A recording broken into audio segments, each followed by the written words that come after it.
Everyone. So in this section, we're going to talk about the core traits to succeed in remote sales. Okay, these are the personalities, the characteristics, the things you need to do and learn if you want to learn how to succeed when it comes to selling online. Sales success typically comes from personality and mindset, not really technical skill, okay?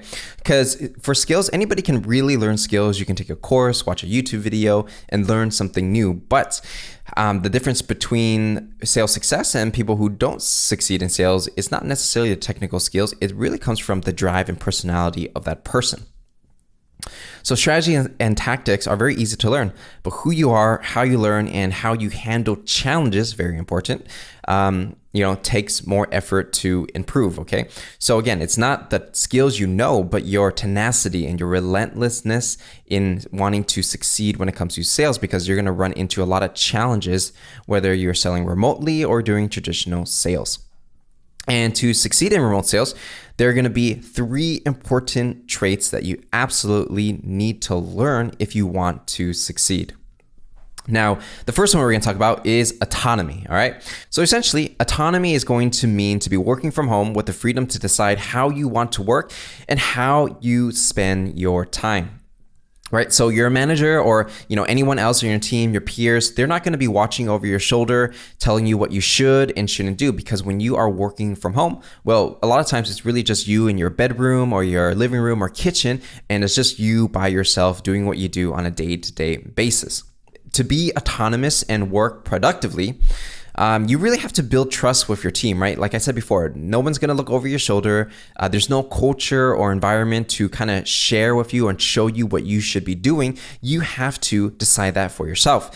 And because there is no one watching you and nobody can watch you, right? Because it's not like there's cameras in your room or anything.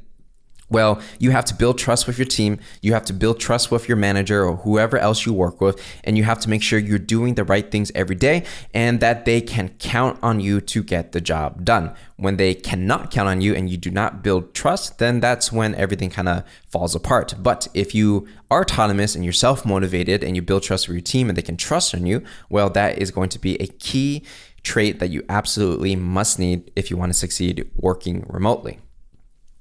Now, the next trait that you got to have is accountability, all right? So accountability, when you're working remotely, you're going to have to take accountability and responsibility for yourself. This means that you cannot blame the system if something is not working for you. Now, a lot of companies, they may not be used to remote working, right? They may not be used to managing different employees and different people, without having a physical office. So a lot of times the system of how people communicate, how things are done, how they communicate what you should be doing on a day-to-day basis may not be perfect, right? It may be very flawed and even broken in some cases. But regardless, you have to realize that no matter what the situation is, you gotta take responsibility and you gotta take accountability, even if it's not your fault. And the reason why you wanna do that is because when you take responsibility, you have more control over your success at a company. You have more control over the success of how many sales you'll get or how many meetings you'll get.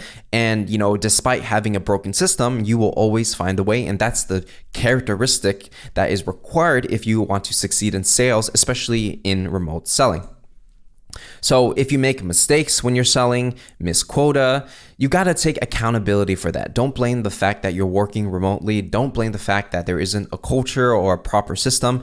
Find a way, even if it's not your fault, right? Because, on the company's end, they're trying everything they can do to help you succeed, hopefully. And you're trying to do everything you can do on your end to succeed in this current environment.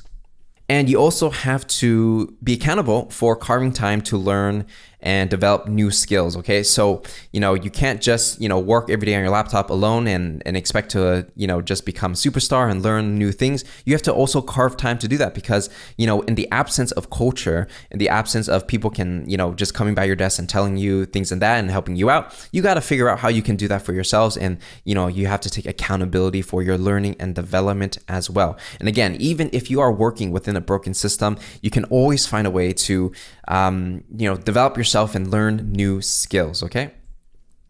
And the third trait that we're going to talk about is going to be time management. Extremely, extremely important when it comes to working remotely.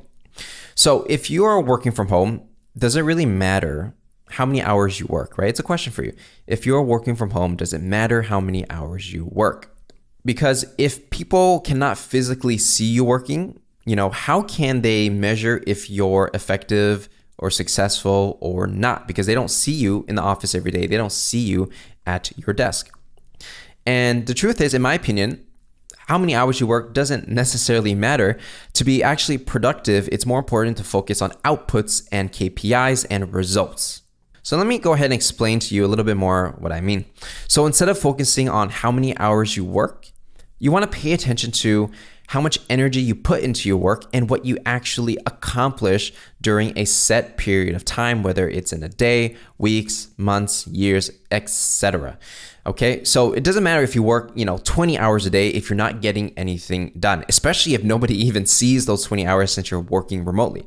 It's all about output. What is the work you actually get done, not how many hours you work. So typically in sales, you're going to have some KPIs, right? Key performance indicators.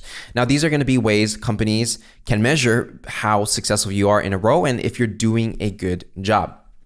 So some example of KPIs in sales, right, if you're working in sales, include how many emails did you send, how many number of cold calls did you do, how many number of meetings did you have, or demonstrations or presentations, and total revenue closed, right? So these are going to be some main ones if you are a business or sales development rep or, a closer or an account executive. It's really just how many times are you trying to reach out to people, how many times are you actually having a conversation with them, and how many deals actually close in terms of how much revenue you are bringing in for the company.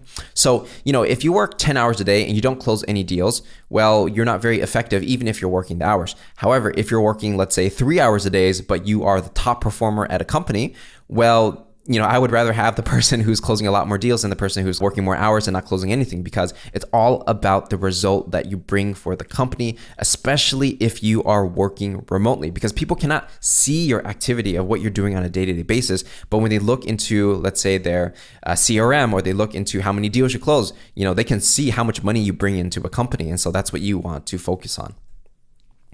And the main important thing is you want to focus on results. So if you're ever lost, no matter if you are, let's say, a sales development rep, account manager, or account executive, and you're not really sure what you should be doing when you're selling remotely, the key North Star that you want to focus on is what results are you bringing in your role and what results are you bringing for your company.